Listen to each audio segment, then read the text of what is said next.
daremos início a mais esse comitê.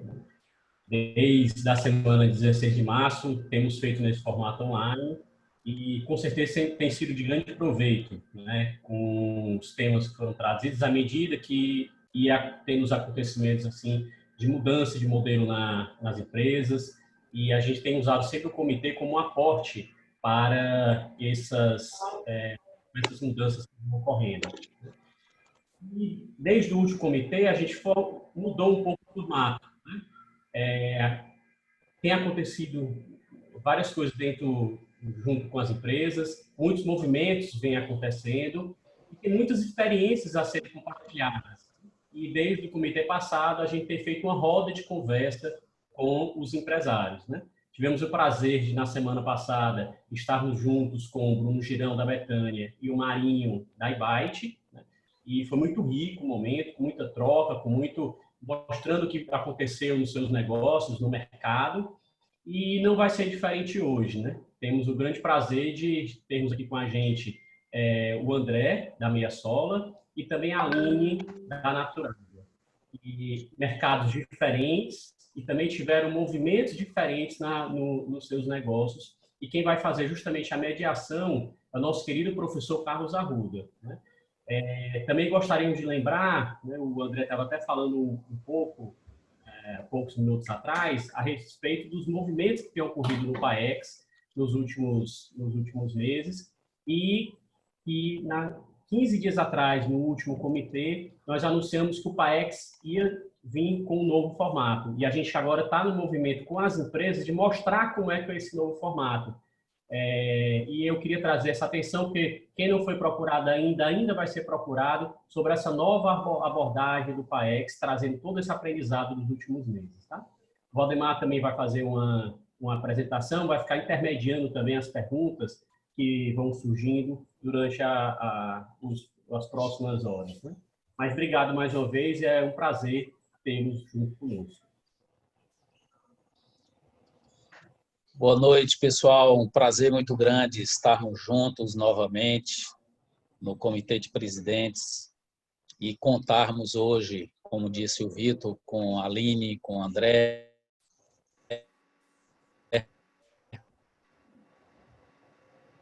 com o Carlos Arruda, que mais virtualmente, com todos nós, mas emprestando a sabedoria, a larga experiência dele e essa trajetória lindíssima da Naturágua e da Meia Sola.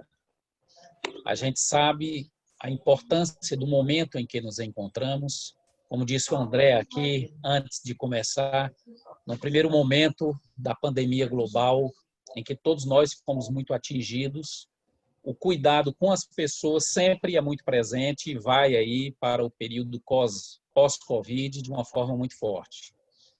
Agora, do ponto de vista empresarial, a gente precisou passar por um primeiro momento, para algumas empresas, dependendo do setor, rápido, para outras empresas mais longa, mas estamos juntos porque sabemos que é um período em que se gerou estoque de dívida, em alguns casos ainda se está gerando estoque de dívida, mas as medidas saindo daquela fase de sobrevivência para uma segunda fase de gestão na crise, com medidas de curto prazo para uma retomada e levando a organização a sua mudança de curva e para uma trajetória de crescimento em alguns setores já está acontecendo, embora seja a minoria, em outros a recuperação já está acontecendo. Mas, de fato, quando a gente olha aqui o mês de junho, ele tem uma grande diferença em relação a abril e maio para a maioria.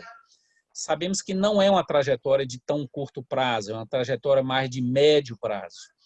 E daí a importância de, nesse período em que muitas coisas foram acontecendo e a gente juntos foi fazendo uma série de aprendizados, adaptações, direcionamentos, a gente teve o cuidado também de trazer para as organizações o que nós chamamos de gestão para transformação.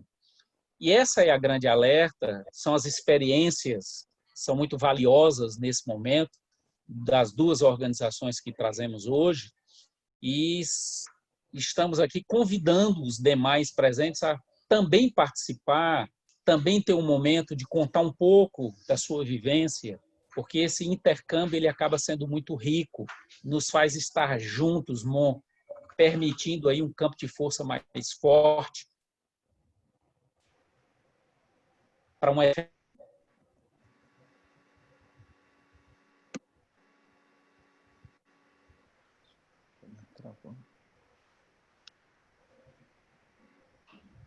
transformação, desenvolvimento de novas competências, de capacidades inovativas, o que significa, por um lado, um aumento da nossa eficientização e, por outro lado, o estímulo a um aumento de produtividade, inclusive no ambiente virtual, né? Nós estamos em várias organizações com planos de retomadas prontos ou em início de implantação e outros terminando, mas já considerando aí, inclusive, diferentes ambientes de trabalho, em que requer também eficientização nesse campo. Então, a gente queria, assim, conclamar todos vocês para, nesse momento, com o nosso querido professor Carlos e os dois, a Aline e o André, a gente poder escutar com atenção essa experiência deles, estarmos nesse drive, nesse momento energizador, empreendedor, e entender mais claramente o papel da liderança, de se desafiar, de ter um debate da proatividade da liderança nesse processo, porque num momento como esse, quem se prepara e transforma em estrutura, no momento de retomada vai estar muito mais preparado e aí tira mais vantagens, inclusive com benefício direto, não só para a organização, mas também para a sociedade. Então, um estímulo aí a todos nós. Passamos a palavra para o Carlos Arruda para nos dar, como sempre, um primeiro contexto importante e aí vai interagindo com os dois trazendo as suas abordagens e nós podemos ser provocados em ser questionados e questionar as nossas próprias premissas de geração de valor. Bom, pessoal, boa noite. É um prazer estar com vocês, né? Falo que só não é um prazer porque não estou aí em Fortaleza com vocês nesse momento, adoro essa cidade, mas é um prazer estar aqui falando, né, de Belo Horizonte, da minha casa. Quando a Débora, o Valdemar e o Vitor me convidaram para estar com vocês hoje, nós trocamos a ideia de qual que seria a ênfase dessa conversa, que vamos ter o prazer de ouvir aqui, a Naturágua e a Meia Sola compartilhando a experiência deles conosco. E aí eu estava lembrando que ninguém gosta de viver crise, né? Se a gente pudesse escolher, a gente teria preferido viver um ciclo longo de estabilidade, de crescimento, mas essa foi nosso momento na história, né? Nós estamos vivendo um momento histórico que daqui a 100 anos, como fizeram com a gripe espanhola, eles vão estar citando e mostrando fotos e discutindo o nosso comportamento e a nossa realidade. E um pouco menos de 100 anos atrás também houve outra crise que foi motivo de muita análise, muito sofrimento, mas também de muito entendimento do que é viver em períodos de crise, que foi a Grande Depressão, né, no final dos anos 20. Vários pesquisadores aproveitaram daquele momento de depressão mundial, de depressão econômica, que teve como resultado mais imediato talvez a Segunda Grande Guerra Mundial, mas que por si só já foi um fator de muito sofrimento, muito desemprego, muita falência empresarial. E um dos pesquisadores que estava estudando esse momento da Grande Depressão foi um economista austríaco, e ele, em vez de analisar do ponto de vista do negativo, ou seja, quais resultados negativos a depressão estava trazendo para a economia mundial, para a sociedade norte-americana em especial, ele resolveu estudar o aspecto positivo. O que aquela mudança estava gerando de transformação na sociedade e como que essas transformações gerariam resultados positivos a posteriori.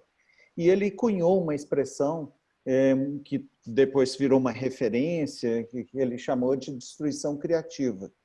Ele observou que os empreendedores, e ele usou essa palavra empreendedor nos anos 30, que os empreendedores usavam esse momento de depressão, esse momento de paralisação econômica e de perda de valor na sociedade, para fazer mudanças significativas nas suas organizações e na economia de uma maneira geral, transformando situações que eram comuns, que eram praticadas, que eram as práticas normais, e como ele chamou de destruição criativa, de forma criativa, mudando aquilo que era feito e aí alavancando e preparando a empresa, ou a economia, ou a sociedade para uma nova fase de crescimento. E ele argumentava, e ele toda essa argumentação tentando entender ciclos econômicos, era isso que ele estava estudando, e ele contra-argumentava que esse é o momento de fazer mudança. Muita gente, e até hoje, muita gente acha que nós devemos fazer mudanças, inovações, melhorias, transformações, quando as coisas estão bem, estão ganhando, estão crescendo e tudo mais. E o argumento do Schumpeter é de que nesses momentos de crescimento é momento de maximizar retorno de tudo aquilo que nós criamos na fase negativa do processo. E o que nós vamos ver com os dois casos, tanto da Naturágua quanto da Meia Sola, são momentos difíceis, momentos de paralisação, de interrupção dos negócios. No caso da Meia Sola, fechamento de lojas. No caso da Naturágua, encerramento de demanda. Mas os dois que vão, né, a Aline e o André, que vão representar, né, a liderança que eles são nas suas empresas, mas também todo o trabalho em equipe que eles desenvolveram, vou mostrar que o que eles estavam fazendo era aproveitando para fazer algumas destruições criativas, que ainda, em muitos casos, como a Aline vai argumentar, não foi provada ainda, mas essa é a lógica, né? Ela só vai ser provada quando a economia começar a retomar. E aí sim essas iniciativas, essas mudanças vão se materializar com retorno sobre o investimento. Então, o convite que nós fizemos à Aline e ao André é, de uma maneira muito franca, compartilhar o que eles fizeram, as mudanças que eles estão impondo nas suas empresas, as inseguranças que essas mudanças trazem, porque não era assim que eles faziam antes, né? As perspectivas de ganhos que eles vão trazer e principalmente pessoalmente, como que eles estão liderando esse processo.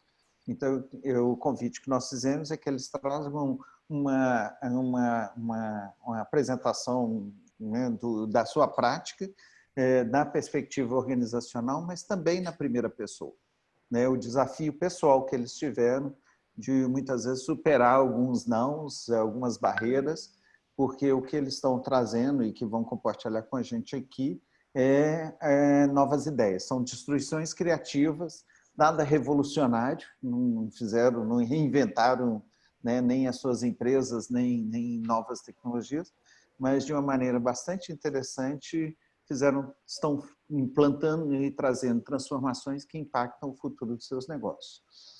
Depois da apresentação da Aline e do André, e nós vamos seguir essa ordem, ladies first, Aline, nós vamos abrir para um debate. Eu convidei o Valdemar também para participar do debate, porque ele conhece todos vocês e as suas empresas, provocando para que vocês também aproveitem para compartilhar conosco algumas das destruições criativas que vocês estão fazendo.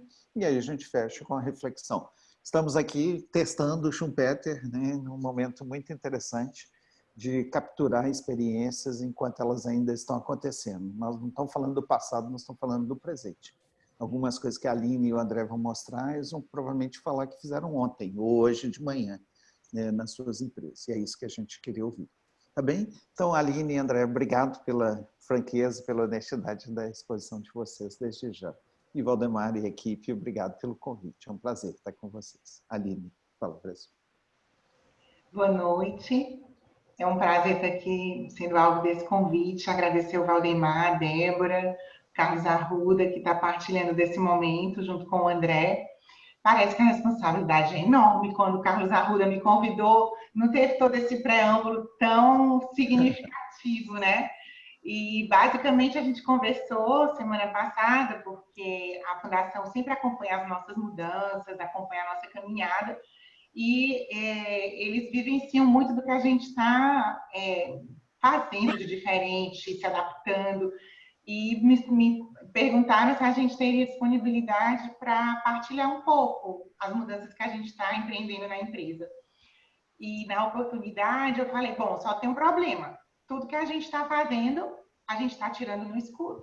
A gente não tem a menor ideia se o que a gente está fazendo vai dar certo. A gente acredita que sim, porque está sendo trabalhado com estatística, com embasamento, com dados, mas a gente não está colhendo os frutos ainda. E aí o Carlos Arruda, então, comentou, não, é exatamente isso que a gente quer ouvir.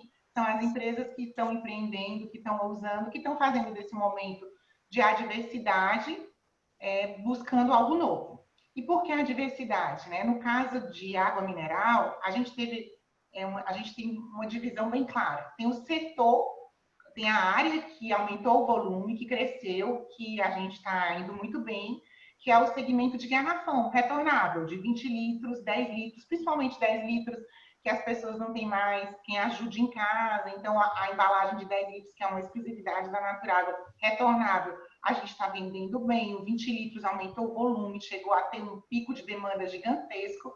E no garrafão, depois estabilizou. E 1,5 litro, que são as embalagens famílias. No entanto, o segmento descartável, que era o segmento que vivia em shopping, cafeterias, bares, restaurantes, shows, eventos, que nós tínhamos a embalagem desde copos de 200 ml para as corridas, para esses eventos, sorveterias, a embalagem de 300 ml com gás e sem gás, que você estava nos bares, restaurantes, acompanhando as bebidas, vinhos, e a embalagem de 500 ml, que a gente teve no lançamento recente da Eco, que é aquela ecológica, com 30% menos de embalagem PET, todas essas embalagens sofreram muito mais, que são as embalagens que estavam em todas essas áreas que foram fechadas. Então, a gente chegou a cair o volume de venda do descartável nas apresentações que a gente fazia para o Conselho, 65% da previsão no mês.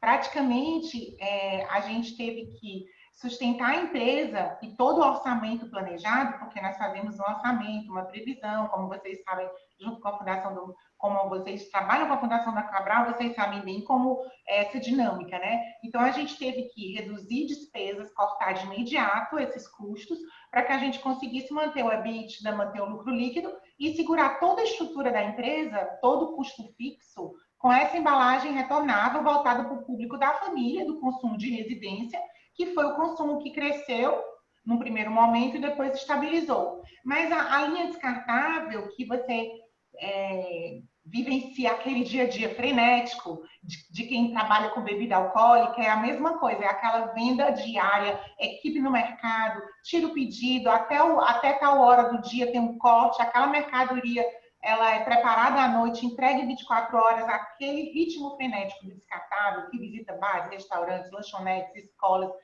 os atacados da cidade, Ceasa, isso tudo parou, imediatamente parou. E aí, então, a gente fez primeiro aquele dever de casa básico, colocou aquela equipe toda de férias, de equipe de vendas, comercial.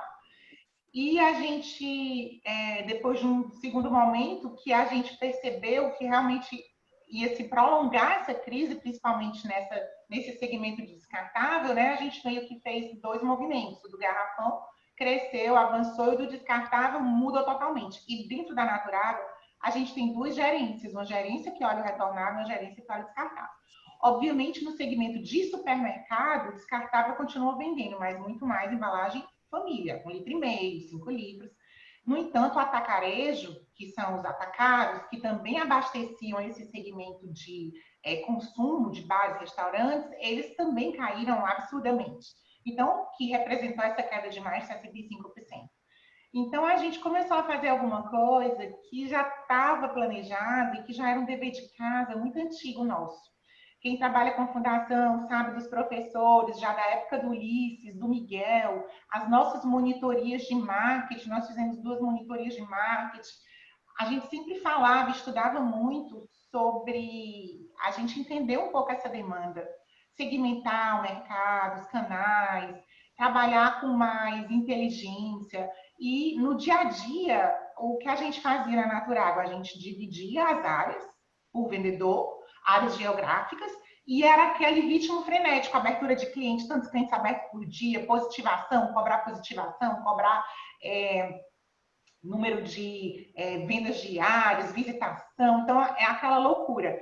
No entanto, com a paralisação, a gente começou a fazer uma revisão e entender um pouco que mercado era esse, e fazer um pouco que a gente já deveria ter feito há muito tempo e que muitas empresas devem fazer. Então, eu vou aqui partilhar com vocês para a gente mostrar o material e talvez ficar mais claro. Se não estiver dando para ver, Débora, por favor, me informa, né? Porque eu meio que encaminhei também para a fundação. E Tá aparecendo. claro para vocês, está dando para visualizar? Tá sim, tá.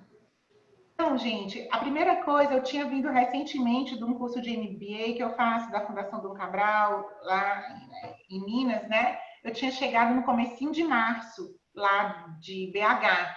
E o professor que veio do Canadá, com mestrado, professor, tá aqui o nome dele, o Adriano Amui, ele tinha apresentado exatamente um pouco dessa estratégia de distribuição. E esse aqui é um modelo bem antigo, que a gente sabe que a gente tem aqui sempre a indústria, o produtor, e você tem os canais diretos e os canais indiretos, né? Até chegar ao mercado consumidor. Esse é um modelo antigo, que no nosso caso, apesar de ser antigo, a gente não trabalha, porque hoje a gente, além de ter toda essa parte de vendas, de vendedor direto, representantes fora do estado, para alguns segmentos, aqui a gente não trabalha, a gente trabalha aqui com a área toda digital hoje em dia, né? Esse modelo de distribuição é um modelo do passado. Só que ainda sendo do passado, a gente nunca tinha parado para fazer o nosso diagrama da Naturada, né? Então, a gente parou nesse período de paralisação e a gente foi olhar como é que a gente estava, quem eram os nossos vendedores, quem eram os nossos representantes, que varejo a gente atendia. Obviamente, aqui a gente tem atacado, a gente tem autosserviço. Quem era a nossa venda direta? Porque nós entramos com vários canais digitais nesse período. E aí, a gente montando isso, não nesse modelo, mas no modelo moderno e um modelo que é hoje a cara da Naturágua, com que objetivo? Para a gente finalmente ter uma estratégia de distribuição baseada no perfil do nosso cliente. Esse daqui é um outro slide, que também não é o da Naturágua, mas que era isso que a gente queria. Esses slides eu trouxe, então, do curso, de saber, gente, quantos atacados eu atendo? Quantos distribuidores? Quais são os key accounts, aqueles grandes redes nacionais? Quem é o meu varejo? Como está distribuído a minha venda percentual em cada canal, em cada segmento? Porque a partir desse entendimento, eu consigo traçar estratégias de precificação diferentes, eu consigo traçar estratégias de marketing diferente, eu consigo atender o meu cliente de forma muito mais efetiva. E até então, na correria do dia a dia, o que a gente tinha era áreas separadas por vendedores, áreas geográficas, de um vendedor que atendia de atacado a mercadinho, loja de conveniência, por área geográfica. Vale ressaltar que a água mineral, ela tem uma característica que é um valor agregado muito baixo, diferente de sucos, leites, bebidas alcoólicas. Nós entregamos água com óleo diesel. Um pacote de água mineral custa entre 8 a 10 reais para o cliente, para o supermercado, para o atacado, a não ser assim, copo que chega a 20 reais, porque são 48 copinhos, mais o pacote básico de 12 embalagens, ele não é caro, ele não tem um alto valor agregado, tanto que as empresas de água mineral, a maioria no Brasil, elas agregam a sua logística de distribuição, elas agregam refrigerantes, elas agregam energéticos, para que seja possível distribuir água com o custo de óleo diesel, combustível. Então, a logística sempre foi um problema para a gente. Sempre foi, porque sempre foi o nosso maior centro de custo. E a partir dessa paralisação completa, a gente fez esse dever de casa aqui, que foi adaptar essa estratégia de distribuição para o perfil da Naturágua. Que significou o quê? A Naturágua, ela atende o canal atacado, atende o canal tradicional, que são os mercadinhos, a loja de conveniências, e o frio. Aqui no tradicional, a gente está falando do off-trade, do frio, né, do consumo imediato, on-trade. Mais ou menos assim. O canal de atacado são os depósitos, bebidas e distribuidores. O canal tradicional, esses mercadinhos, loja de conveniência, mercearia. E o frio, que é bar, barraca de praia, farmácia, tudo isso, gente, parou. O canal frio parou. E o tradicional fechou a maioria, né? Fechou a maioria. Então, com isso, foi possível a gente fazer um estudo que envolvia um período de análise que a gente pegou de novembro a março, 5 meses, a gente trabalhou com 20 semanas. E a gente foi procurar entender que clientes eram esses. E então, como a gente fez isso? Pegamos o histórico de compra desses clientes, nesse comportamento de 20 semanas, pegamos o histórico dos vendedores, porque os vendedores trabalham com a ferramenta de Agile, que a gente monitora por GPS, tanto vendedores como promotores. Então, a gente sabe o momento que eles saem de casa, do mercado, quanto tempo eles trabalham, aonde eles estão exatamente, quantas visitas e quanto tempo eles ficaram em cada depósito. Então, a gente pegou o histórico dos vendedores nesses 5 meses, o dos clientes também, a gente trabalha com DataSul, Polybras, TOTUS, então tem todas as ferramentas, BI, fez essas análises, como é que chama? Colocando dentro de semanas, né? Um olhar de semanas. E fizemos uma análise dessa distribuição logística. Na sequência, a gente pegou a frequência de visitas distribuída na semana e escolhemos essa frequência de visitas. E, finalmente, a gente reestruturou os canais de venda, que é esse passo que a gente deu essa semana, distribuiu todos os clientes pelos canais de venda e ajustamos as tabelas com o segmento de vendas. Como assim, Aline? Você não trabalhava com canal de venda? Trabalhava. Mas não estava tão organizado os nossos canais de venda. Eis os canais, eis os segmentos. E todos os clientes estão certinho como panificadora? Todas as lanchonetes de escola estão catalogadas como os lanchonetes de escola? Todos os supermercados de médio porte estão corretinhos ali? Muitas vezes o vendedor cadastrava um cliente e muitas vezes a gente trabalhava com a tabela de volume. Então, quem compra como atacado tem um preço, quem compra como médio volume intermediário é outro preço. Nesse modelo, a gente fez o dever de casa que há muito tempo nos era pedido e que a gente sabia que devia fazer, que é parar, olhar toda a nossa carteira de clientes, organizar ela olhando pelo histórico realizado desses 5 meses. Isso só foi possível porque a venda paralisou e a gente, então, pensou, vamos fazer diferente. Vamos fazer com que essa logística, que era o nosso maior calo, que impactava, ela possa ser revista. E ela possa ser revista a partir de um modelo novo de venda e comercialização. E dentro desse calo, que era a logística, a gente acabou evoluindo para uma reestruturação completa, porque uma coisa vai puxando a outra, e aí a gente reestruturou o segmento de vendas e estamos essa semana, já agora em julho, iniciando com não são novos preços, mas com a nova tabela de preço. Vou só dar um exemplo do que eu estava falando nesse primeiro slide aqui, analisar o histórico de compra de clientes e vendedores. Por exemplo, aqui é uma determinada área da cidade. Aqui a gente tem 1.000 clientes, né? Cada linha dessa é um vendedor. Se vocês observarem, a gente conseguiu catalogar nessas 5 semanas, a gente criou um padrão. Então, a gente observou que essa área aqui, amarelinha, de um supervisor, ela vende isso aqui por cada vendedor. Cada linha dessa é um vendedor. E cada vendedor está alinhado com o seu supervisor. Então, a gente observou que cada vendedor tinha, em média, 181 clientes, 150 clientes, 116 clientes. E, no entanto, eles positivavam, quando eles visitavam, eles só geravam venda em 50% dos clientes. Ou seja, eles perdiam muito tempo, visitavam, gastavam combustível e não faziam a venda. Só 50%, e tanto nessa área quanto nessa área dos vendedores, só gerava 50% de positivação. A média de compra nessas semanas que a gente analisou, em média 40 pacotes, 30 pacotes, e o volume deles, né, dava em torno de 3.400, 6.600. Ao final, a gente percebeu que aqui é a visita do cliente. Eles visitavam 36 clientes, 35 clientes, aqui visitava 34. Então, nós entendemos que a nossa média de visita dos vendedores eram de 30 visitas dia. Dessas 30 visitas dia, só gerava venda em 55%. Mas, como eu coloquei, eles têm modo da empresa, vale refeição, vale transporte, combustível e toda essa estrutura de Palm, de software, que eles trabalham com Palm Top, tudo isso não estava gerando venda. Então, é como se ele estivesse perdendo venda. O que a gente fez, então? A gente pegou esses clientes, e aí esse quadro foi uma matriz, que é coloridinho, mas é fácil de entender. A gente pegou todos esses clientes que a gente analisou nessas 20 semanas, e deu 2.500 clientes, aproximadamente, 2.300 clientes que a Naturágua tem. Obviamente, existem empresas que têm 30 mil ou que têm 500, né? Mas a gente tem uma carteira de 2.300 clientes aqui em Fortaleza. Esses 2.300 clientes, a gente distribuiu.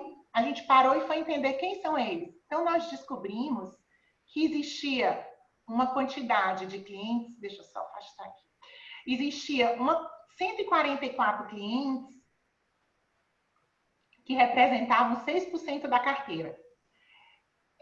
Esse laranjinha aqui, e que não estavam comprando nada, ó. 144 clientes dentro da carteira que não compravam nada.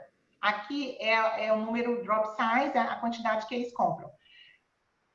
Menos de 10 pacotes e menos de 5 pacotes, a gente tinha 267 clientes, que representavam 11% da nossa carteira. Vamos para cá. O amarelinho são 1.600 clientes que representam 70% desses clientes.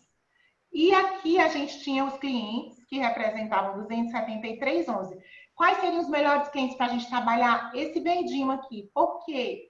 Porque nessa classe aqui são clientes que compram acima de 20 pacotes, 40, 80, 160. Então, a gente tem aqui os clientes que compram acima de 20 pacotes. Com isso, foi possível entender que esses clientes aqui que compravam ocasional, mensal e quinzenal, que tinha esse volume de 11% de clientes da carteira, eles só representavam o nosso faturamento em 1%.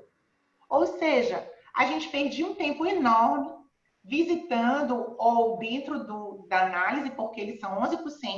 No entanto, o volume que eles faturavam representava só 1,38%. Já essa turma amarela clara representava 65% do nosso faturamento. E esse pessoal verdinho aqui, que compra acima de 20 pacotes, numa frequência de uma vez por semana ou duas, representava 33% da carteira. Tá? Então, com essas duas planilhas, foi possível a gente começar a tomar decisão. O que a gente viu de imediato? Que não interessava atender esses clientes, mas que não fazia sentido atender 267 clientes, que é 11% da nossa carteira, visitando toda semana. Se eu já sabia quem compra ocasional, quem compra mensal e quem compra quinzenal. Então, quando a gente entendeu esse comportamento de compra do nosso cliente, a gente passou a organizar as visitas, e isso a gente já fez, de acordo com a necessidade deles. Em vez do vendedor sair com a lista de clientes ativos, tentando vender a todo custo, olha, você não me comprou ontem, tem que me comprar hoje, não comprou semana passada, vamos olhar o teu estoque, a gente tem que colocar água, o mercado está aquecendo. Em vez dele ficar nessa situação diária e constante, não. Ele passou a entender o perfil de compra do cliente dele. Aqueles que são mensais, quanto representa de faturamento e que ele vai dar mais atenção e que ele vai visitar quinzenal. Aqueles que compram 2 vezes por semana, que ele já vai estar lá 2 vezes por semana. Aquele que compra 1 vez por semana. E baseado nessa conta, a gente mudou toda a nossa estratégia de equipe de vendas. Por quê? Porque a gente conseguiu saber que não adiantava nada. Aqui talvez vocês não compreendam, mas isso aqui é um quadro semanal. Aqui está me dizendo que essa turma aqui, que é aquele pessoal que representa 30% do nosso volume, eles vão ter uma visita por semana. Aqui, que são aquelas pessoas que compram pouco, ó, compram menos de 10 pacotes, e que ainda por cima compram ocasional e mensal, que significa aqueles 1% de clientes nossos, eles vão receber uma visita quinzenal. 0,5 quer dizer 0,5 semanas. A conta aqui é semana. Tudo aqui a gente calculou em semana. E esses clientes aqui, por exemplo, que compram quinzenal, eles vão receber uma visita por semana, para que pelo menos comprem na quinzena. Então, estipulando isso aqui, a gente conseguiu reduzir, organizar a visita do vendedor focada na área, e a gente conseguiu reduzir 25% do nosso efetivo de equipe de venda. Porque não fazia mais sentido a gente ter um monte de vendedor por área. Agora a gente tem um vendedor para atender aquele mercado que compra com aquela frequência, naquelas datas. A gente conseguiu entender isso. E o que a gente fez com essa informação? A gente levou para um roteirizador, e o roteirizador que antes atendia a cidade inteira, ó, digamos, da Praia de Iracema a Ceasa, da Calcaia aqui até uma região aqui do outro lado, ó, Pindoretama, Daqui até aqui, isso era um dia de rota nossa.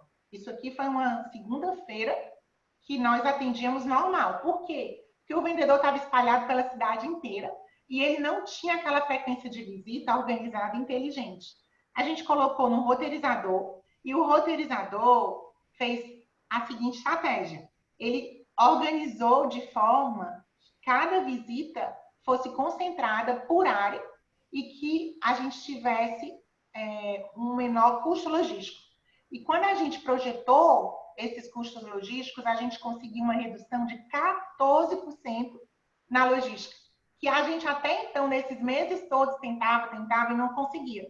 A partir do momento que a gente parou, estruturou a nossa carteira de clientes, segmentou, entendeu como o cliente comprava, diminuiu a equipe de venda, mantendo todos os clientes, só que de forma inteligente. E o roteirizador foi fundamental, porque ele provou que se a gente fizesse uma venda baseada numa entrega organizada, a gente teria um ganho logístico também, que era a nossa meta desde o início. Eu vou pegar só outra data aqui. Isso foi uma quarta-feira, a gente chama quarta-feira atual, porque era uma oportunidade. Foi a quarta-feira que a gente testou. Cada corzinha dessa é uma rota de caminhão fazendo entrega de água. Então, a gente vê também aqui que essa rota aqui, esse caminhão, ó, ele sai daqui, vai e volta. Então, isso aqui tudo é combustível, é tempo. O motorista está perdendo tempo dirigindo o carro, em vez de estar entregando. Então, são rotas muito espalhadas na cidade inteira, porque a gente divide a cidade somente por área geográfica. E aqui é uma rota no modelo proposto. Os carros, as rotas ficam condensadas, olha. Elas ficam todas juntinhas, e aí cada corzinha dessa é uma rota. Não existe mais longas rotas, e isso daí tudo a partir desse planejamento. Deixa eu parar de partilhar. Então, assim, eu sei que não deu para ficar muito claro, porque é muita informação de tabela, de planilha, mas o desafio aqui foi a gente pegar um setor que paralisou, fazer um estudo do nosso perfil de cliente, estruturar a nossa equipe de venda para o perfil de compra desse cliente, depois, que foi o que permitiu a gente reduzir 25% dos nossos vendedores, e não é para esse perfil da pandemia, porque para esse perfil da pandemia eles todos estão de férias. A gente está colocando um cenário futuro, um cenário da venda do ano passado, desses 5 meses. Então, a gente sabe que quando a venda voltar, nós estaremos com 25% a menos do nosso quadro de vendas e dentro dessa estrutura que foi possível. E jogamos essa estrutura nova de vendas para um roteirizador. E o roteirizador, que no começo a gente já tinha feito vários testes. Vamos dividir a região norte pela região sul para ver se economiza? Vamos fazer uma rota segunda, quarta, sexta, outra terça, quinta, sábado? Vamos fazer por supervisor, por área? E nada disso a gente gerou economia. Quando a gente simulava no roteirizador, a gente gerava uma economia de 2%, 3%. Quando a gente fez a conta ao contrário, a gente entregou para o roteirizador a venda semanal dessas 20 semanas. Entregamos para o roteirizador e dizemos, olha, você tem 9 vendedores visitando 30 clientes por dia. Organiza para a gente essa rota de forma a gente ter o menor custo. Aí o computador, o roteirizador, que eu não acho que é uma inteligência limitada, propôs as rotas e essas novas rotas, de trás para frente, ensinaram o nosso vendedor a vender. Então, hoje, ou seja, em julho, nós vamos vender de acordo com a rota, que é a melhor, ótima do ponto de vista do roteirizador, e com essa redução que a gente já comprovou, porque a gente simulou o cenário de março, de fevereiro, não é esse cenário de pandemia. Cenário de pandemia a gente estava parado. Então, a gente aproveitou também e reestruturou canal e segmento, e hoje a gente consegue ver aquele quadrinho que eu mostrei para vocês. Hoje eu sei quantos atacados eu tenho e o que é aquele peso do atacado. Quantas lojas de conveniência e o que é o peso de venda na loja de conveniência. Quantas redes nacionais, quantos mercadinhos até 4 checkouts e que peso ele representa na minha venda. E com isso, eu consigo ter uma estratégia para os mercadinhos, eu consigo ter uma precificação para a loja de conveniência, eu consigo ter o lançamento de um produto com maior foco, não é mais aquela correria do dia a dia que a gente tem que vender positiva, vai no mercado, vende para todo mundo. Então, assim, eu conversei com o Carlos Arruda que a gente mudou radicalmente, e foi radicalmente mesmo, essa estrutura. Inclusive, nesse período, a gente já demitiu a equipe, que não vai mais voltar, e a gente já reestruturou nossa logística, nós já reestruturamos as pessoas que são terceirizadas, que fazem a estruturação, apostando que a gente vai acertar. E houve um aumento de preço, não aumento de preço real, mas a gente ajustou as tabelas, que estava muito confusa. Então, e com isso, tinham bonificações, tinham alguns descontos que não deveriam existir. Então, a gente cortou tudo, cancelou tudo, e o nosso foco agora é margem. O nosso foco não é só volume. Descartável é, sobretudo, a margem e a correta posição do mercado. Eu não sei se eu tenho tempo, Carlos Arruda, eu só queria partilhar aqui a embalagem nova, que é essa daqui. Que eu não sei se vocês... que isso casa com a nossa nova estratégia. Deixa eu ver se não está... Está projetando. Tá aí, pronto. Essa embalagem nós lançamos exatamente no dia que fecharam que houve lockdown. A gente lançou dia 22 de março. Começou a pandemia dia 16 aqui em Fortaleza. Dia 22 a gente lançou em todos os outdoors, shopping, mídia digital e infelizmente ninguém viu, né? Porque relógio digital, a cidade parou. E essa embalagem, tanto o copo ecológico quanto essa nova embalagem, ela é um novo posicionamento da marca. Nós estamos numa nova fonte em Horizonte, é outro pH, qualidade da água, novo design, e tudo isso, quando a gente retorna agora, a gente retorna com esse novo canal, com essa nova segmentação e com essa precificação mais correta. Aqui é só para falar que a gente não está nos canais de distribuição. A gente, nesse intervalo, a gente entrou com o aplicativo Naturágua, que qualquer cliente pode pedir qualquer hora, 24 horas por dia, 7 dias por semana, qualquer cliente PDV, né? Atacado, ponto de dose, academia, baixa o aplicativo e faz contato direto com a fábrica, né? Como se fosse um vendedor. A gente também tem o Delivery Naturágua, que também foi outra coisa que rapidamente a gente implantou, que você baixa o aplicativo no consumidor final e recebe em casa. E a gente está lançando agora esse mês o e-commerce, agora em julho, para tanto o consumidor final quanto para depósito. Porque a gente entende, e isso daí entrou muito rápido, porque não foi o foco da apresentação, a questão digital lá na Naturágua, assim, foi uma revolução. Em 3 semanas a gente entrou com cartão de crédito, venda com cartão de crédito, aplicativo. E isso daí a gente estava com aqueles projetos engavetados ou lentos que aceleraram a todo vapor e que está sendo muito interessante a experiência, né? Mas o mercado ainda está se adaptando. Mas então é isso, a gente espera que abrindo julho a gente tenha uma nova embalagem precificada correta no canal de distribuição e a gente só vai dizer para vocês se essa loucura deu certo quando tudo abrir, tudo voltar ao normal. Mas a gente acredita que sim, porque não adianta nada vender para todo o recurso ir embora na logística e numa briga de mercado de mais de 200 águas adicionadas e mesmo com empresas multinacionais, onde as pessoas com água mineral não percebem o valor agregado e no final das contas todo mundo busca preço. E o nosso posicionamento da marca é qualidade e serviço diferenciado. Então, eu acho que a gente está alinhado com a nossa proposta de valor, fazendo todas essas mudanças. E sim, eu acredito que a gente vai perder faturamento. Mas eu creio que a gente vai melhorar a imagem, porque a gente vai estar alinhada com o nosso mercado e conseguindo lançar as estratégias certas para os segmentos altos. Aline, muito obrigado. Bom, antes de passar para o André, alguma pergunta de esclarecimento? Eu, no chat não recebi nenhuma, mas alguém quer uma pergunta bem específica para algo que a Aline tem apresentado, só para a gente... A Alvanira está levantando a mão. Por favor, Vanira. E a Márcia também. Márcia, quer comentar? A Márcia está aplaudindo, viu, Aline? Não, na verdade a gente estava aplaudindo, acho que a Márcia também, porque é muito bacana ver essa dinâmica, né, da Naturago. Foi tudo muito rápido e eu senti isso na própria fala, empolgação da Aline quando ela ia contando. E é muito bacana isso, que também acaba empolgando, pelo menos me empolgou também. Parabéns aí. É o mesmo, Márcia? Sim, Valdemar, exatamente isso. Assim, eu acompanho a Naturago de perto e eu vi esse movimento deles de uma forma muito efetiva e muito produtiva, né? Junto com o Miguel, né, professor Miguel?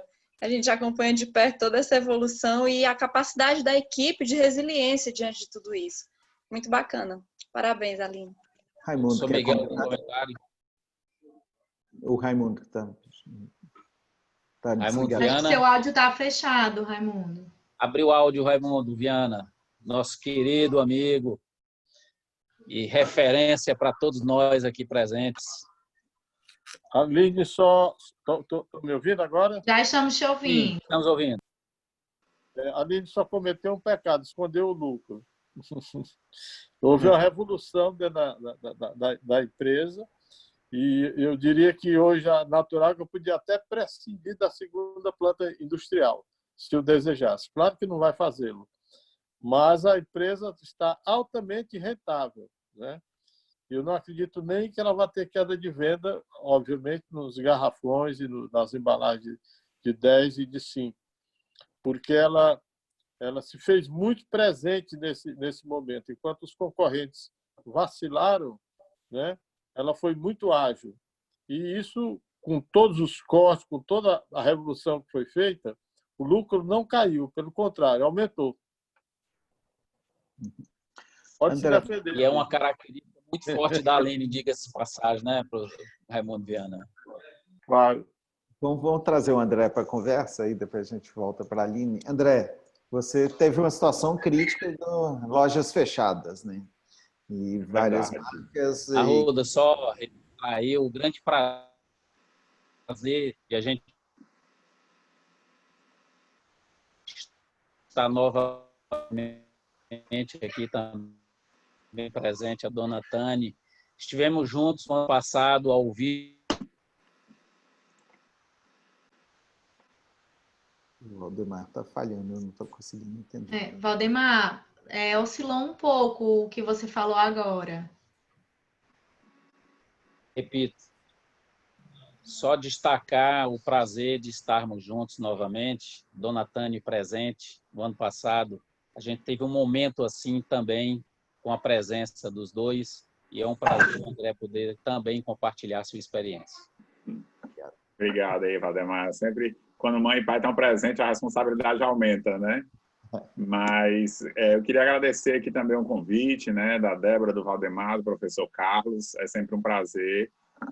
Dentro desse espírito aí desse momento, a gente tem desde o começo tentado muito tirar assim, as coisas boas que o momento nos trazem, né? Assim, e uma delas eu acho que é essa partilha que a gente faz. Eu realmente espero poder contribuir de alguma forma. Eu fiquei muito feliz de estar ao lado da Aline, que é uma empresária que eu admiro já há bastante tempo, desde que a gente se conheceu lá atrás. Não vou dizer quanto tempo faz, viu, Aline? Na Associação dos Jovens Empresários, mas eu quero dizer que a gente é jovem empresário há bastante tempo. E enfim, é um prazer. Mas, sim, né, começando aí com a provocação do professor Carlos, a gente passou por um momento bastante desafiador quando entendeu que as lojas todas iam fechar. Hoje, quando a gente olha em retrospectiva, a gente vê como foi uma coisa quase que surreal. Eu lembro da gente no escritório e conversando com as pessoas e eu dizendo, gente, eu estou com o sentimento de que a gente vai já ter que fechar, que vai acontecer alguma coisa, que essa doença vai chegar aqui e a gente vai ter que parar. E isso foi numa semana, na semana seguinte já estava todo mundo de home office, enfim, foi uma coisa muito rápida, muito brusca e foi assim um dos grandes desafios a gente entender esse momento, né? No começo a gente passou por aquilo, administrar a crise, eu não vou mais me alongar muito, porque eu acho que a gente já falou isso em outras oportunidades, mas foi um momento de proteger caixa, né, de fazer projeções, de imaginar aí quando a gente ia voltar. E o que eu falei logo no começo, acho que até antes de começar formalmente aqui o nosso evento, né, que eu acho que a gente passou pela fase de transição, mas o novo mundo que a gente vai experimentar, ele está começando agora. Está começando agora que a gente está começando a sair de casa, que, né, a maioria das pessoas começou a tentar viver uma vida normal. As nossas lojas, elas abriram há 3 semanas. A gente quase acertou a nossa previsão aí de abertura, quando a gente fez lá no final de março, começo de abril, a nossa projeção realista seria abrir em 1º de junho, nós abrimos dia 8, e o cenário aí de vendas também que a gente tinha imaginado, né, muito alinhado com o que vinha sendo falado aí por outros empresários, por outras empresas e tudo, também está alinhado, que hoje está girando em torno de 60% do que a gente vendeu no mesmo período do ano passado. Esse número, apesar de não fechar a conta, né, a empresa continua ainda num momento muito desafiador né, em termos financeiro-econômicos, é um número muito melhor do que o momento da pandemia, onde a gente chegou a ter queda de até 85% da nossa receita. Isso aconteceu, né, como a gente falou, a gente ainda conseguiu ter essa pequena receita, porque conseguimos aí incrementar os nossos canais digitais. Então, né, já passando aí para as coisas novas que aconteceram aí durante esse período, né, os ganhos de eficiência, nós conseguimos aí incrementar esses canais digitais que representavam menos de 5% da nossa venda, e nesse momento aí representou toda a venda do que a gente tinha. A partir disso, surgiram uma série de novas demandas, então a gente teve aí que incrementar a nossa logística, né? Foi muito aí do que a Aline falou. Claro que a gente não tem esse nível aí de profissionalização na logística, porque a nossa logística não é tão complexa. Mas entregar para cliente com loja fechada, trabalhar em shopping sem nenhuma estrutura do shopping em si que ele suportasse ele naquele momento. Para isso, a gente precisou fazer capacitação da equipe, tanto capacitação para trabalhar no online, como capacitação para aprender mais sobre os outros produtos. Um dos ganhos que a gente ganhou, assim, que a gente teve nesse período, foi com que todos os nossos vendedores de todas as marcas, nós temos o grupo, tem as marcas Meia Sola, Arezzo, Schultz, Sana Capri, e cada vendedor só vendia da sua própria marca. A partir desse momento aí da pandemia, a gente fez com que todos tivessem a oportunidade de vender todas as marcas, então teve que haver uma capacitação também naquele tipo de produto, que tem um público-alvo diferente. E pegando o gancho aí também do que o professor falou no começo, o professor Carlos falou no começo, né, ao invés, ninguém quer estar em momento de crise, óbvio, mas a gente não tinha opção, né? Era enfrentar ou fechar a empresa, né? E como fechar a empresa nunca foi uma opção para nós, a gente teve que enfrentar esse momento e a gente decidiu fazer exatamente o movimento de o que a gente não conseguia fazer antes, ou que a gente estava fazendo aí de forma mais morosa, ou que a gente estava meio que adiando pela complicação. A gente decidiu aproveitar esse momento aí que nos sobrava de esforço para vender e tudo, para fazer novos projetos. Então, a gente teve grandes projetos implementados e em processo de implementação. Vários deles já estavam ou no papel ou já sendo iniciados, mas ganharam um gás aí nesse momento. E um dos projetos que talvez seja um dos maiores foi a implementação de um centro de distribuição. Até então, a gente não tinha. Nós já tínhamos aí o modelo formatado, os possíveis ganhos que a gente teria com com esse centro de distribuição, mas a gente intensificou aí a implantação dele, e ele está operacional já há cerca de 10 dias, né? Então é uma coisa bem recente aí, saída do forno, e que a gente já está aí começando a vislumbrar os ganhos que ele pode trazer. Junto com isso, a gente começou também uma mudança no nosso ERP. Foram, assim, né, mudanças bem grandes essas duas. O ERP da empresa como um todo, ele está sendo mudado agora. A gente deve fazer a virada de chave daqui a um mês, exatamente, no dia 1º de agosto. E a gente aproveitou esse momento aí para fazer as capacitações, os treinamentos das equipes, enfim, e se preparar para esse momento. Junto com isso, a gente entendeu que, mais do que nunca, a gente tinha que honrar o nosso posicionamento estratégico, que é intimidade com o cliente, relacionamento.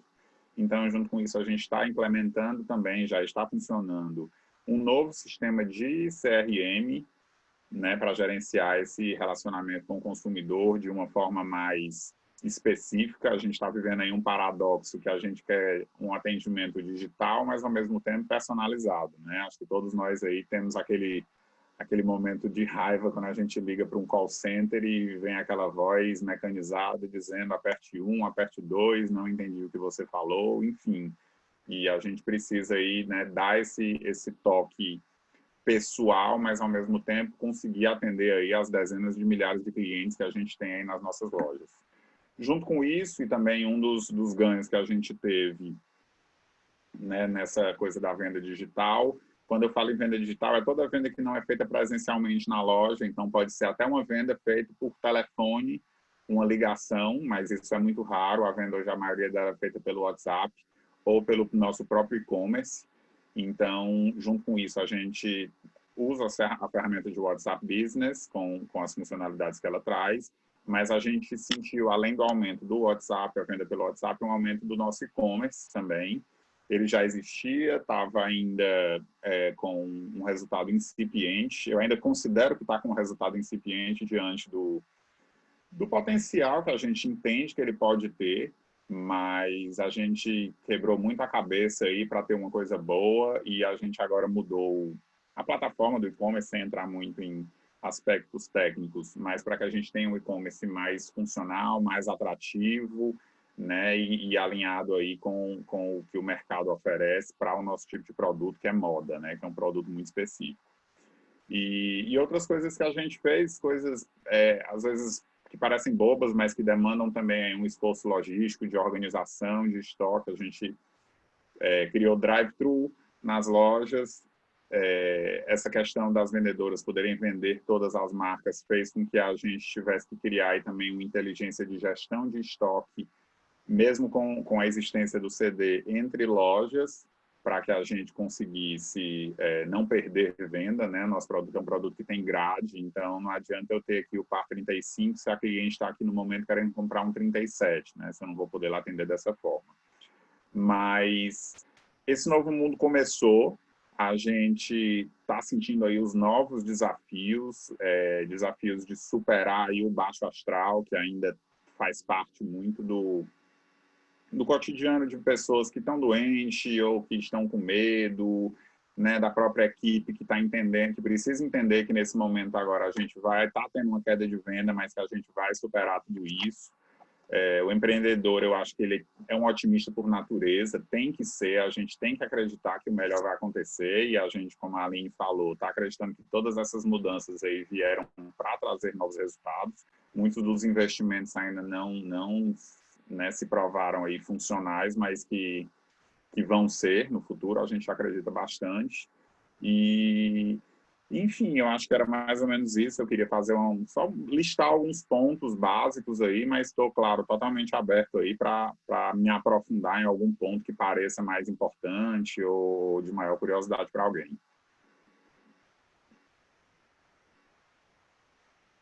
Está sem áudio, professor, acho que você está falando. Obrigado, André. Eu tenho uma pergunta para você também, para a Aline, o que vocês fizeram nesse período, né, de dificuldades, né? Eu sei que o André evita a palavra crise, então, nesse período de dificuldade, turbulência, que não a gente queira, né?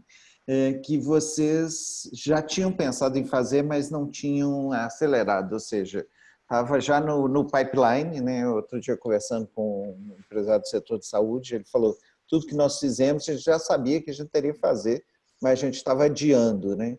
Então, o que vocês decidiram mudar, ou implementar, ou alterar, que já estava ali, né, percebido, mas que tinha sido postergado, ou estava sendo postergado? Talvez você primeiro, André. Olha, professor, como eu falei, a maioria dessas coisas que a gente fez são projetos que demandam um tempo aí de planejamento, de implementação, e a maioria deles já estava no gatilho ou sendo iniciado. Eu acredito que a questão de todas as pessoas venderem todas as marcas, isso pode parecer uma coisa boba, talvez para quem esteja escutando, mas é bastante complexo aí na realidade do nosso negócio. operacionalizar isso. Era uma coisa que a gente queria ter feito já há bastante tempo, mas que a gente não deu prioridade. Outra coisa que eu acho também que existia, principalmente já no piso de loja, era essa interação com o cliente via WhatsApp, era entender que a gente não precisa do cliente aqui fisicamente na loja. Então, a gente se viu um pouco forçado a fazer isso. Eu acho que a gente já falou isso outras vezes, né? A pandemia foi talvez o principal motor aí da inovação em um número grande das organizações. Mas eu acho que foi isso, assim, a gente tinha várias coisas que a gente estava lá, mas que talvez demorassem aí 6 meses ou 1 ano para ser implementado, para chegar no nível que a gente queria, e a gente teve aí um empurrão forte aí e andou para frente nesse sentido. Claro que falando aqui pode parecer que tudo está funcionando muito bem, não está. Uma das coisas assim que a gente aprendeu muito também nesse momento agora é que a gente precisa se adaptar diariamente, a gente precisa pilotar, testar, a gente quebra a cara muitas vezes, mas a gente precisa ser rápido, se errou, já faz outra coisa, a gente tem que ter cada vez menos medo de errar. Tudo isso aí parece um pouco clichê aí da administração, dos grandes gurus e tudo, mas a gente já escutou falar, mas nem sempre coloca na prática, né? E a gente tentou aí arraigar isso na cultura da empresa, junto com os nossos gestores, que alguns estão aqui presentes. Obrigado aí, turma, pelo apoio de sempre. E eu acho que foi isso. Aline, e vocês? Olha, a gente teve 2 pontos principais. O digital, ele arrastou, porque a área de água mineral, de consumo de bebida, ela é bem canal tradicional, né? Então, você vende mesmo para a tua casa, para o mercadinho, a entrega, seja em garrafão. No entanto, a gente tinha um aplicativo que atendia um público muito pequeno de pessoas, que gera pontuação. E quando a gente viu a pandemia, a gente chamou essa empresa e disse, olha, desenvolve algo revolucionário, porque essa carteira com só 500 clientes consumidores é direto para o consumidor, esse aplicativo.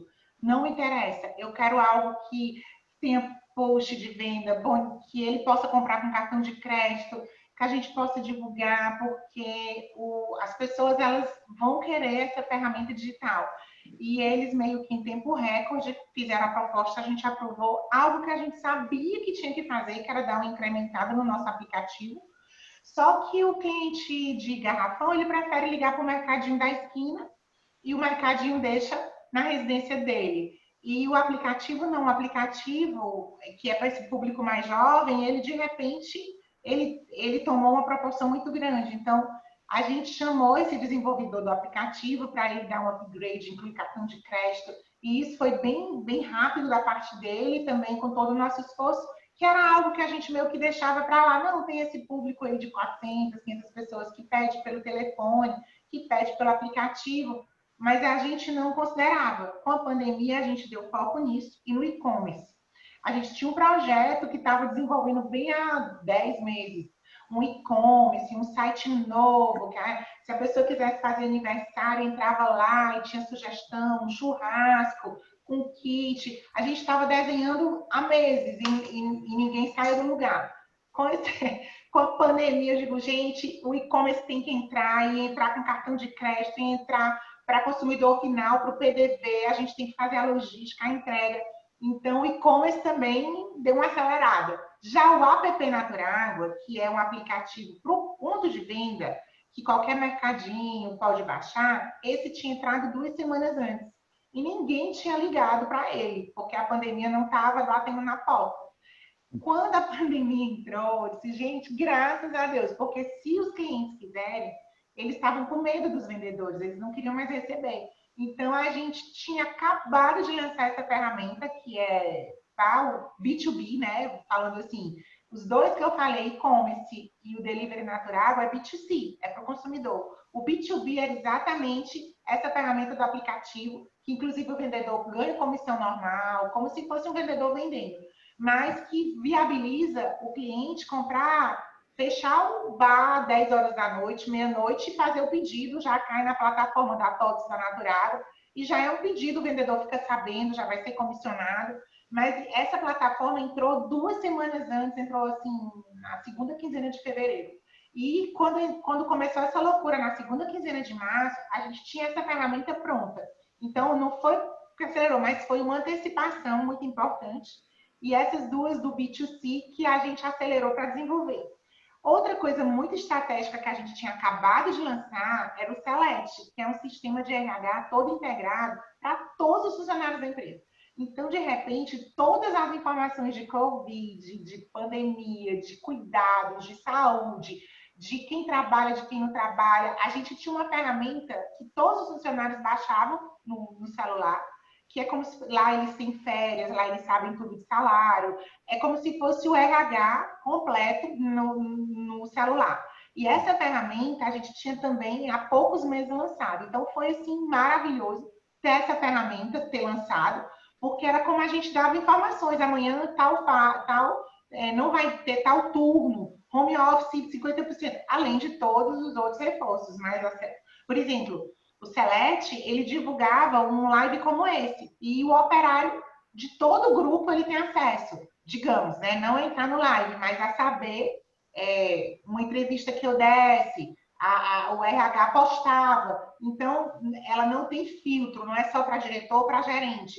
Vai do diretor ao operário mais simples. Se ele for funcionário da limpeza, ele tem um celular com o aplicativo Select que sabe tudo o que está acontecendo no grupo. Então, essa ferramenta a gente tinha lançado esse ano e foi maravilhoso contar com ela, né? E a outra coisa, a sua pergunta, na verdade, foi o que foi diferencial. E a outra coisa que a gente já tinha projeto era de atuar mais junto à comunidade, com doação. E a gente ficava protelando. A gente tem aquela classe de empresas, classe de instituições que a gente doa, mas foi assim um arrastão. A gente simplesmente abriu um canal, que é doação@naturagua.com.br, que quem pedisse nesse canal seria atendido. Não tinha filtro. O filtro que tinha é que a pessoa tinha que preencher, não interessava se era pessoa física, pessoa jurídica, a pessoa tinha que preencher os dados, ia para uma plataforma do Google Forms, onde ela dizia se ela dava a água com quentinha, a água com cesta básica, a água com quentinha, cesta básica, ou kit de higiene. Ela falava como ela trabalhava, se era 1, 2, 3 vezes por semana, se era uma vez por semana. E ela desde que fosse para atender o público de rua, que estava mais vulnerável, a gente não tinha filtro. 100% das solicitações foram atendidas. Então, esse foi um projeto que a gente não deve mais parar e que ele surgiu, se eu não me engano, dia 20 de abril, quando a gente conseguiu colocar, porque a gente queria criar o e-mail, queria criar a plataforma Google Forms para ter a estatística, e quando a gente começou a receber, vendo a sociedade civil se organizar, indo às ruas, distribuindo em carro, aquela coisa bem assim, e precisando de água, a gente falou, a gente não sabe se a gente vai conseguir.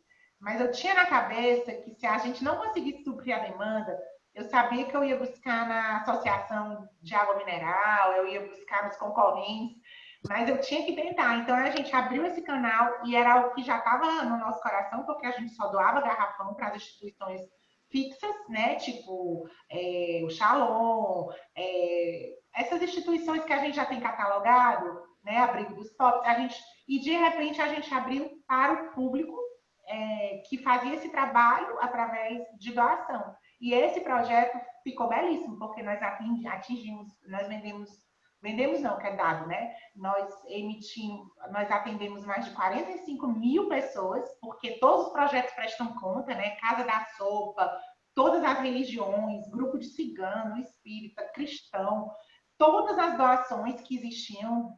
E esse projeto a gente criou agora, vai ser um projeto da Naturágua. Então, foi possível, graças à pandemia, e a gente não vai mais parar. Parabéns, Aline. Acho que esse. A Ruda tem uma pergunta aí do padre, chat, por favor. Então, vou chamar o padre para trazer, porque é uma discussão interessante. Mas, Aline, eu acho que, e André, eu acho que um ponto interessante que vocês trouxeram é que esse momento, eu diria, André, que não é tanto um momento de errar, mas é um momento de experimentar, né? É um momento de falar assim, olha, já que não está funcionando como era antigamente, vamos fazer coisas diferentes, né? vamos vender diferente, vamos distribuir diferente, vamos participar na sociedade de uma maneira diferente. Eu acho que uma das reflexões que a gente tem que sair dessa nossa conversa é de que não adianta a gente querer manter o que era, porque o que era talvez a gente ainda não sabe, tem muita incerteza ainda, mas que era talvez não funcione. Então é hora de experimentar. E experimentar como vocês fizeram lá na Naturágua, Aline, mudando aí as rotas e a forma de comercialização, experimentar como o André fazendo de novos modelos de interação, de venda, etc., e experimentar contribuindo com a sociedade de uma maneira diferenciada. E aí o Padre faz uma pergunta do futuro. Padre, você quer abrir seu microfone? Porque a sua pergunta é bem interessante e eu quero explorar um pouco esse olhar do futuro. Entendeu, Padre? Pois não, a ideia é indagar da Aline e do André o que foi colocado aí, o futuro. Quer dizer, a ideia, Aline e André, é manter o home office naquilo que puder, mesmo que o trabalho presencial seja liberado, né? E, em relação às práticas até agora, foi possível notar oscilações para mais e para menos de produtividade daqueles empregados que passaram a trabalhar remotamente? Já é possível, ou já foi possível aferir isso? Eu poderia, assim, indústria, Pádua, é um pouco diferente, assim, porque o nosso maior contingente de pessoal é indústria. Então, o remotamente ficou restrito à área administrativa, né? Toda essa parte de suporte. Lógico que os promotores tiveram que estar no mercado, os vendedores, os motoristas, toda essa área, né, de produção.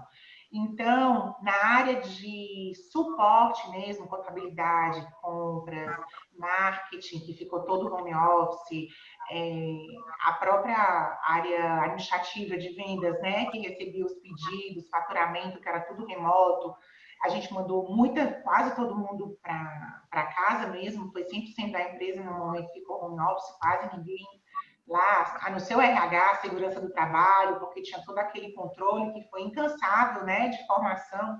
Então, eu particularmente, eu própria fiquei em home office e eu não senti nenhuma queda de produtividade. A gente tinha uma dinâmica de reuniões diárias, então já desde o início da manhã, um calendário de reuniões diárias, cada pessoa em sua casa, alinhando tudo. As próprias reuniões da Fundação Dom Cabral foram fundamentais, porque logo no começo a gente estruturou esse modelo, a gente sabia e a gente apostou em 3 meses de pandemia, então a gente se preparou para 3 meses fechado em home office, a gente tinha que fazer uma aposta, porque se a gente ficasse a cada 15 dias mudando a estratégia, a gente não ia conseguir. Então, desde o início, a gente considerou 3 cenários, e o cenário que a gente apostou foi o que ficou. Toda vez que o governador a cada 15 dias prorrogava, a gente já estava considerando que já ia terminar dia 30 de junho há muito tempo, porque senão a gente não conseguia tomar as decisões, tanto de treinamento quanto de estrutura. Então, a gente sempre trabalhou com um cenário fechado 3 meses. E eu não senti eu não senti nenhuma queda de produtividade. Inclusive, por exemplo, no meu caso, eu fiquei 100% em casa. Eu trabalhei muito mais do que fora, porque você fica, além de todas as atividades que você tem que tocar no dia a dia, você ainda tem que cuidar de uma equipe num novo cenário, num novo contexto. Então, tem que ter reuniões maiores, tem que ter mais atenção com cada colaborador, tem que olhar os cuidados com a família. Foi assim, foi mais... Uma coisa é o dia a dia, quando tudo está ok. Outra coisa é quando você tem uma pandemia na porta da empresa. E por graça de Deus mesmo, nós não tivemos em nenhuma empresa do grupo, que são 7, mais de 1.500 funcionários, nenhuma perda, porque todas as empresas eram serviços essenciais, embalagem, distribuição de combustível, água mineral, só o IPARC que fechou, que é do grupo. Mas as demais empresas, todas funcionaram normalmente, e a gente não teve nenhum problema assim, como outras empresas que teve falecimento. A gente, graças a Deus, então a gente cuidava do funcionário, da família do funcionário, orientando.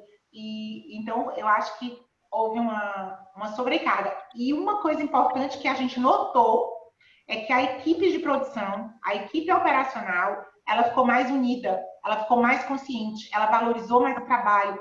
Aqueles vídeos que circulavam falando, fique em casa, estamos no trabalho por vocês. A gente fez vários daqueles vídeos internos nas unidades, com os motoristas, com os operários. Então, aquilo valorizou, eles se sentiram mais valorizados. E a gente sentiu, ao contrário, os funcionários mais unidos, mais comprometidos, os que ficaram trabalhando, os que tinham que ficar trabalhando, né? Porque tinha que envasar, tinha que rotular, tinha que cuidar de toda essa logística de água mineral, né? Eu gostaria de fazer uma pergunta para o André. Pois não. André Raimundo Viana. Pois não, tudo bem? Senhor. Tudo bem. Primeiro, parabéns aí pela... Eu sou admirador da mãe e estou começando a admirar o filho, que eu nunca ouvi. Muito obrigado. Né? Muito obrigado. Muita admiração pela sua mãe. André, como é que fica no pós-pandemia essa questão do relacionamento com os shoppings? Porque você tem a limitação e eu percebi assim que os shoppings, alguns não estavam muito flexíveis, tá? No diálogo com os lojistas. Acho que é o complexo de superioridade quase, né? Eu tenho a força, né? Mas o pós-pandemia nos sinaliza que tudo vai ser diferente, né?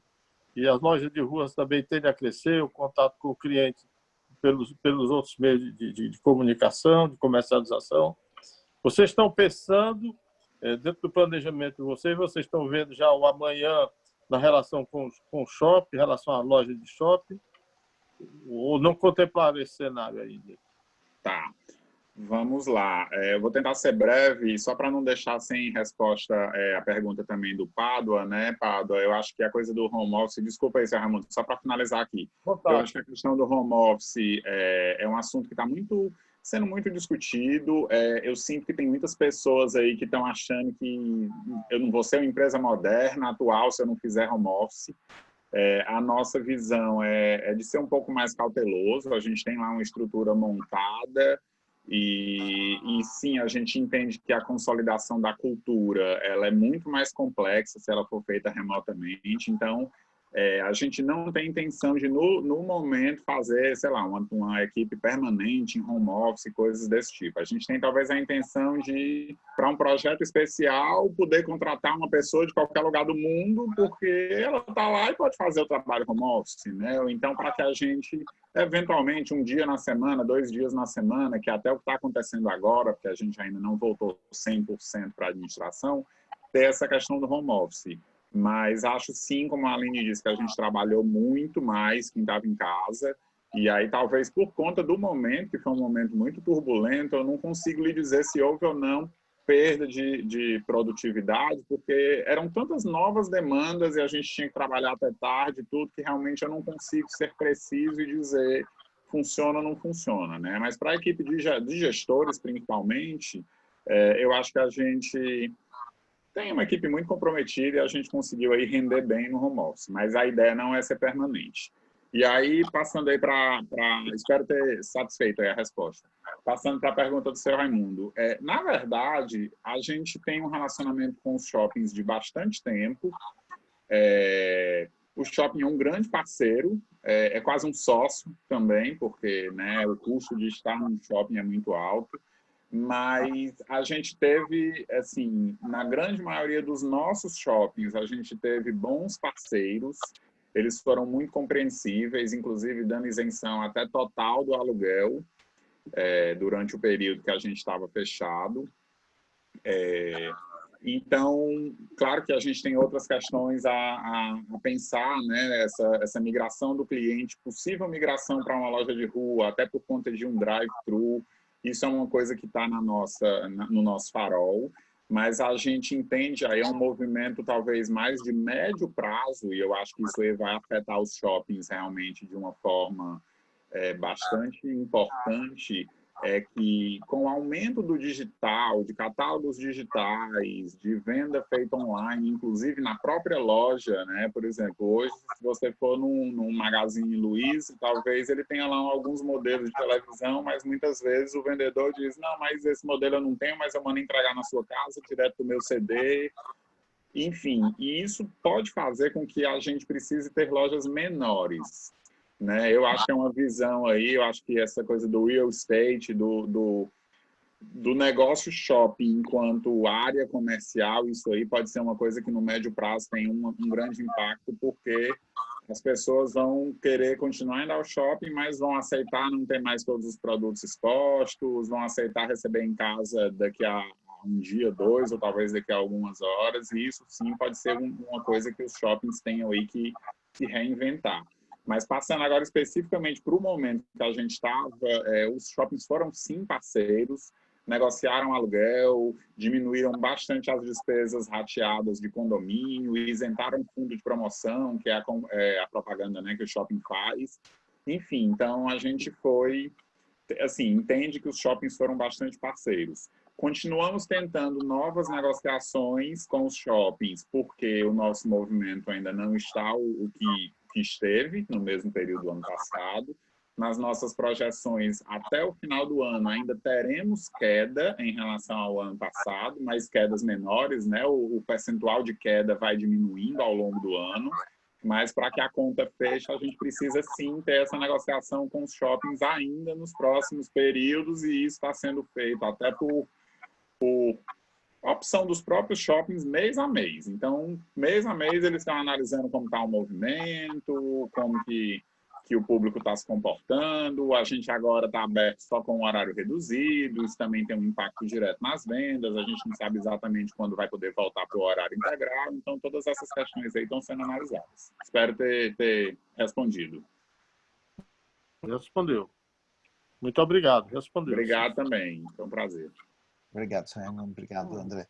Bom, eu acho que nós estamos caminhando para encerramento e eu queria provocar o Valdemar para refletir, trazer uma rápida reflexão sobre o futuro. Eu acho que aproveitar a pergunta do padre, Valdemar, e ampliar. O que você vê, Valdemar, o que você está vendo que vai impactar, né, o mundo dos negócios, o mundo das empresas, do Ceará, do Brasil, né, mas especialmente de Fortaleza, do Ceará, nesse pós-pandemia, né? Que recomendações você tem feito para as empresas de maneira geral e que recomendações você faz para a gente fechar o nosso debate? A gente percebe nas duas experiências uma riqueza muito grande e a importância de a gente ter nas nossas organizações pessoas com capacidade inovativa. A consideração de dar respostas rápidas, ágeis, como a gente está vendo aqui, percebendo os detalhes, fazendo diferença e, como você muito bem colocou, experimentando, são muito importantes. Agora, esses ativos que estão sendo gerados precisam ser capitalizados para um momento chamado pós-Covid. O tal do novo consumidor tem se configurado como o velho consumidor mais intenso. É necessário que agora, para quem ainda não começou, faça, e é por isso que com a modelagem, num aprendizado coletivo de um PAEX, que traz esses componentes com ciclo anual, com ciclo quadrimestral, mensal e com estímulos de acompanhamento semanal, é exatamente para permitir que a gente possa rever os nossos modelos de negócio, que vem historicamente numa veia muito forte de buscar performance, para poder incluir nos nossos modelos de negócio resiliência. Nós estamos enfrentando resiliência. Como a gente transforma isso num importante ativo que nos faz saber até onde conseguimos esticar e como é que a gente consegue ser mais cirúrgico nessa trajetória para adotar medidas muito mais estruturais e rapidamente podermos estar nos mudando. Um pouco antes de começar, a gente estava conversando e colocando, por exemplo, no nosso caso, nessa sexta-feira, em função de todo um conjunto de mudanças que estamos fazendo, inclusive de reposicionamento em termos de estratégia, nós já mudamos a estrutura. Então, a estrutura segue a estratégia como algo dinâmico e não estático. Obstacularizar como antes, de certa forma, as empresas iam convivendo. Hoje não dá mais para conviver, porque o movimento é muito mais ágil. Com quem eu posso, de fato, contar? No campo da liderança, a gente percebe também quão vital é que eu tenha um exercício de lideranças mais compartilhadas. A gente sempre sabe, no PAEX, a gente vivencia muito isso nas organizações de médio porte, até porque passam pela chamada dor do crescimento, enquanto lidam com a complexidade e fazem movimentos de estruturação, vão elevando a capacidade, a competência da equipe para fazer diferença, sair do que é chamado sistema 1, em que as pessoas estão na sua zona de conforto, fazem no automático, lidam com velocidade, mas ali com muito foco na tarefa, e agora não, entender esse conjunto de fragmentações, ser seletivos na escolha das informações, ir mais a fundo nas análises e permitir que possam agir com rapidez e com ciclos rápidos, não só de geração de performance, mas o quanto nós podemos, de fato, resistir às diferentes mudanças, fazendo todas essas conexões e construindo soluções. Qual é a nossa capacidade de construir solução como um processo contínuo? Trazer realmente um movimento, conforme você mesmo abriu muito bem, de disrupção inovativa, mas que até aproveite esse período para poder tornar isso uma prática e a gente sair diferente. Nós estamos aí com um ambiente de revolução 4.0 já há alguns anos, as tecnologias todas prontas. No período Covid, não tivemos nenhuma nova tecnologia no mundo requerida para nós. Na verdade, nós estamos usando as tecnologias que já estão disponíveis há muito tempo.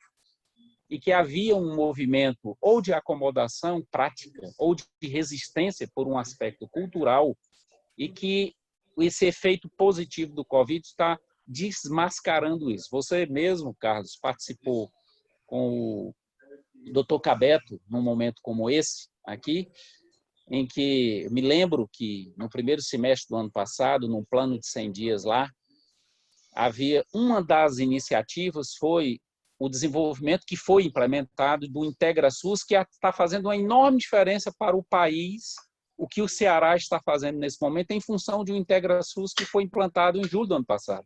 Mas havia outra também, de 11 temáticas, que era a telemedicina imediata. A resistência foi tão grande das associações, sindicatos de classe, que ele não conseguiu avançar nada em 2019 e escancarou em 2020. Então, são aprendizados super importantes. Nós que exercemos liderança, como é que nós somos protagonistas nesse processo? Como é que nós estamos mobilizando as equipes? Qual é o processo de comunicação, de desenvolvimento efetivo? Levando para aprender a lidar com a complexidade, para construir soluções, para tratar a gente como gente, para ampliar a atitude de servir, para fazer entregas de valor diferenciada. A gente viu aí experiências bem diferentes dos dois, mas muito interessantes, né? Por um lado, a Aline traz a atenção de poder estudar melhor seu mercado, os comportamentos, modelo de distribuição e fazer algumas mudanças importantes que a faz, inclusive, no final dizer, agora nós já estamos no momento para dar atenção à margem. Olha que interessante isso, né? E a gente vê o André, no primeiro momento, mostrando, rapaz, um impacto fortíssimo na receita.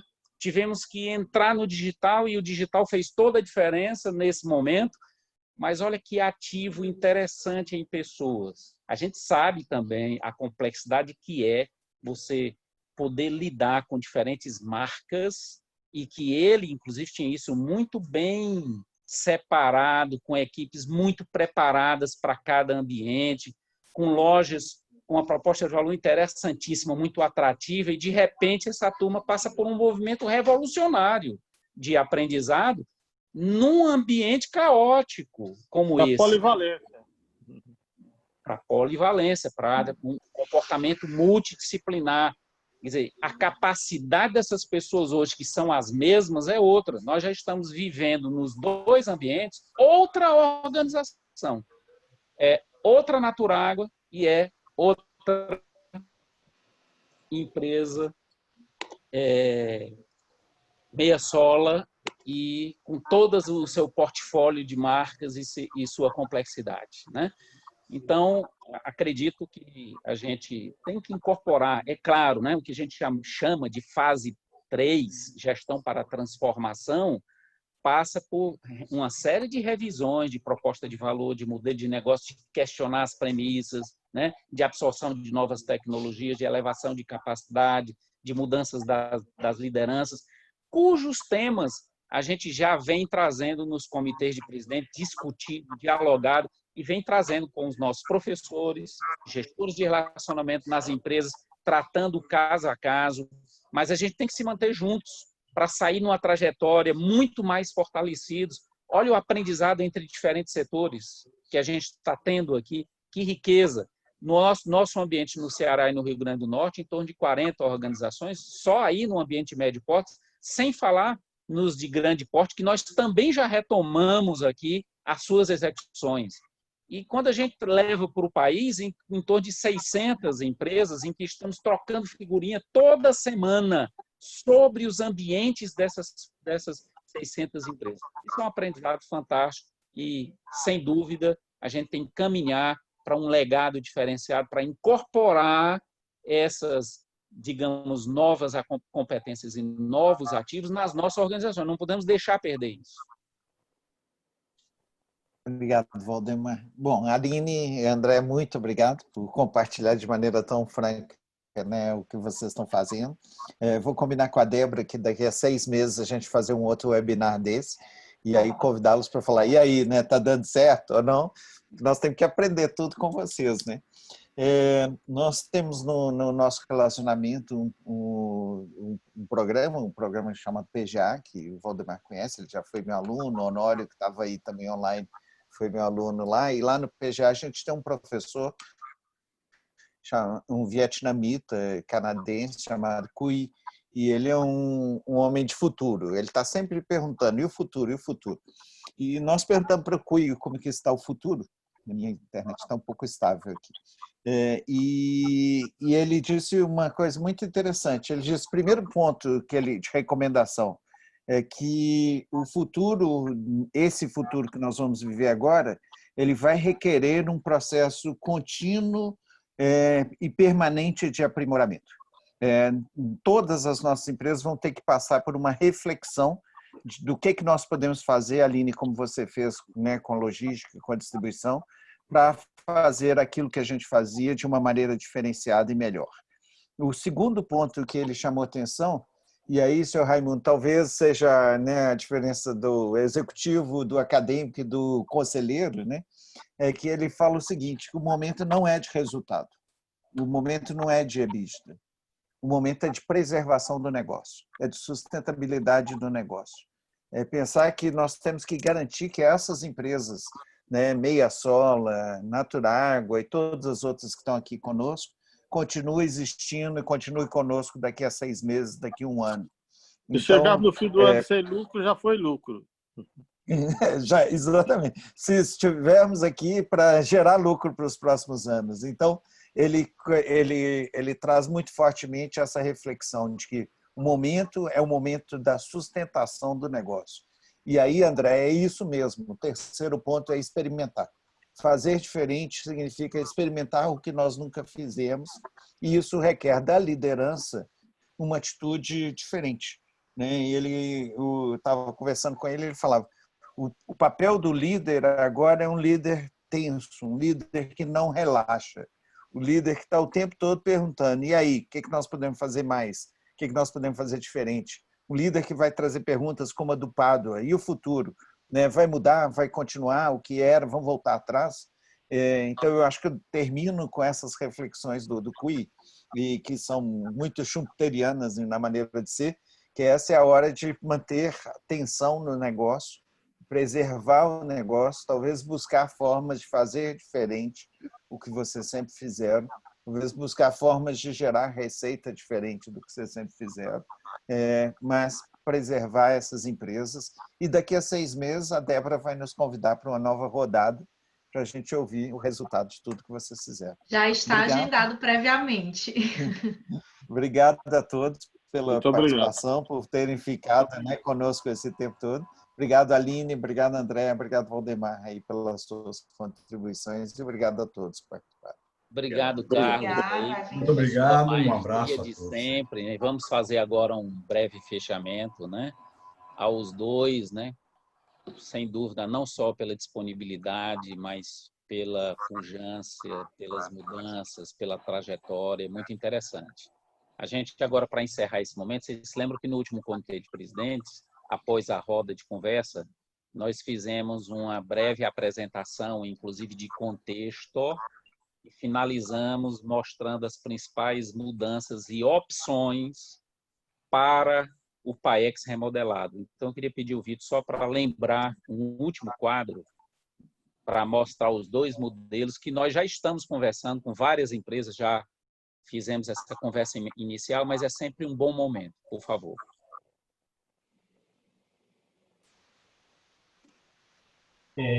Bom, pessoal, obrigado mais uma vez por estarmos juntos aqui em mais um comitê.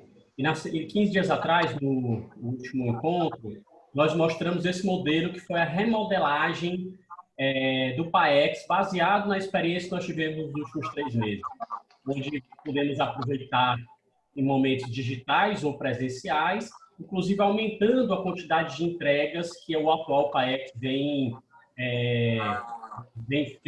sendo feito presencialmente. Com a oportunidade digital, a gente consegue aumentar. Nós construímos 2 modelos híbridos, tá? Com momentos presenciais e momentos ao vivo, mas em um modelo nós temos mais momentos presenciais e no outro modelo mais momentos ao vivo e algumas entregas a mais, tá? Essa é a grande diferença desses 2 modelos. Esse modelo aqui mais à direita, que é o modelo que a gente chama presencial, nós temos vários momentos presenciais, como o próprio desenho do projeto empresarial, a revisão do projeto empresarial, os ciclos de AGM sendo separados em 2 momentos. No caso do presencial, vai acontecer também presencialmente, mas no mesmo dia, tá? Mas as monitorias, trazendo a agilidade do digital, para esse modelo, nós estamos trazendo essa oportunidade de ser digital mesmo, porque a gente consegue ser mais customizado para a empresa e atender no tempo que a empresa necessita, tá? Já no modelo ao vivo, o projeto empresarial continua acontecendo presencialmente, é importante essa relação do orientador técnico com a equipe da empresa, mas os ciclos de AGM vão acontecer de forma ao vivo, em 15 dias, né? Na segunda quinzena, o primeiro momento, e 15 dias depois, o segundo momento. As monitorias também acontecendo de forma ao vivo, digitalmente, e nós incluímos nesse modelo, por não ter, inclusive, um custo maior de AGM acontecendo presencialmente no outro, momentos de mentoria com o empresário, com o sucessor, com algum acionista, com algum diretor, que seja necessário. Tá? Então, nós incluímos elementos a mais, trazendo uma nova agregação de valor, nova necessidade que nós estamos vendo nas empresas nesse modelo. Para quem não foi apresentado ainda, nós vamos detalhar junto com a empresa, ela vai escolher qual modelo se encaixa melhor e a gente assim faz a implantação desse novo modelo. Né? Então, eu queria trazer mais uma vez, temos algumas pessoas que não participaram 15 dias atrás, para conhecer justamente o que está sendo desenhado e aproveitado da experiência que nós tivemos nos últimos meses com a pandemia. E não estamos lhe ouvindo, não. Não estamos lhe ouvindo, não. Nós estaremos juntos daqui a 15 dias para outro. Pessoal, está oscilando um pouquinho a internet do Vitor, mas a gente já está encerrando, novamente agradecendo a todos. E daqui a 15 dias, no dia 14 de julho, a gente vai ter um novo momento do Comitê de Presidentes e Dirigentes. Uma ótima noite a todos. Boa noite. Muito obrigada. Obrigado a vocês também. Boa noite. Fiquem saudáveis.